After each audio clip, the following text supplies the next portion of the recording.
যেই বাজেটে আমরা মানুষের স্বাস্থ্য সুবিধার জন্য অর্থ বরাদ্দ রেখেছি সেই বাজেট নাকি চানাচুরের মতন।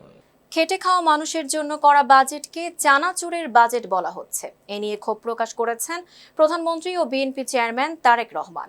তার দাবি, সাধারণ মানুষের ভাগ্য পরিবর্তনের লক্ষ্যেই সরকার এবারের বাজেটে বিভিন্ন সামাজিক কর্মসূচিতে বরাদ্দ রেখেছে, অথচ একটি মহল সেটিকে গণবিরোধী বলে সমালোচনা করছে। বুধবার সিলেটের শ্রীমঙ্গলে চা শ্রমিক পরিবারের মাঝে ফ্যামিলি কার্ড বিতরণ অনুষ্ঠানে প্রধান অতিথির বক্তব্যে এসব কথা বলেন তিনি।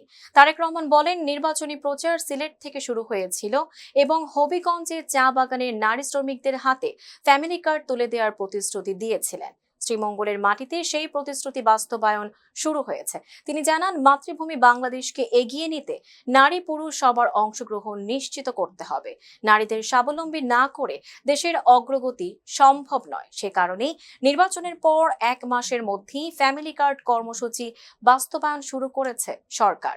কয়েক মাস আগে যখন নির্বাচনের প্রথম প্রচার অভিযান শুরু হয়, আমি সিলেটের পবিত্র মাটি থেকে সেই প্রচার অভিযান কাজ শুরু করেছিলাম এবং সেই দিনে সিলেটের জনসভা শেষ করে আমি হবিগঞ্জে যখন জনসভা করছি, সেই সময় আমি হবিগঞ্জের জনসভার মঞ্চ থেকে বলেছিলাম যে বিএনপি যদি সরকার গঠন করতে সক্ষম হয় ইনশাল্লাহ, তাহলে আমরা আমাদের চা বাগান শ্রমিকে যে সকল মায়েরা কাজ করে তাদের জন্য আমরা ফ্যামিলি কার্ড দেব।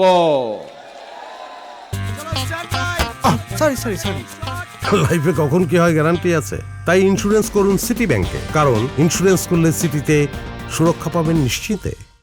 আজকে আল্লাহর কাছে আমি হাজারো শুকরিয়া জানাই, লক্ষ শুকরিয়া জানাই যে আল্লাহ আমাকে সেই তৌফিক দিয়েছেন আজকে, যে আমি আমার কথা আজকে রাখতে পেরেছি। আমি আজকে আমার সরকার যে কথা আমি দিয়েছিলাম, আমার সরকার আজকে চা বাগানের শ্রমিকদের যারা নারী শ্রমিক আছেন তাদের কাছে আমরা ফ্যামিলি কার্ড পৌঁছে দিয়েছি আজকে। হ্যাঁ, আমরা হয়তো আজকে সবাইকে দিতে পারিনি, কিন্তু ইনশাল্লাহ আগামী 1 বছরের মধ্যে আমরা প্রায় সকল নারী শ্রমিকের কাছে, চা বাগানের সকলের কাছে আমরা ফ্যামিলি কার্ড পৌঁছে দেব ইনশাল্লাহ। তারেক রহমান আরো বলেন, এবারের বাজেটে ফ্যামিলি কার্ড, কৃষক কার্ড, শিক্ষার্থীদের খেলাধুলা ও চিকিৎসা সহ নানা খাতে বরাদ্দ রাখা হয়েছে, অথচ সাধারণ মানুষের জন্য করা এই বাজেটকেই কেউ কেউ চানাচুর ও গণবিরোধী বাজেট বলে আখ্যা দিচ্ছেন। Tanjima Nowrin, face the people. লাইফে কোনো কিছুর গ্যারান্টি নাই, তাই ইন্স্যুরেন্স করুন সিটি ব্যাংকে, কারণ ইন্স্যুরেন্স করলে সিটিতে সুরক্ষা পাবেন নিশ্চিন্তে।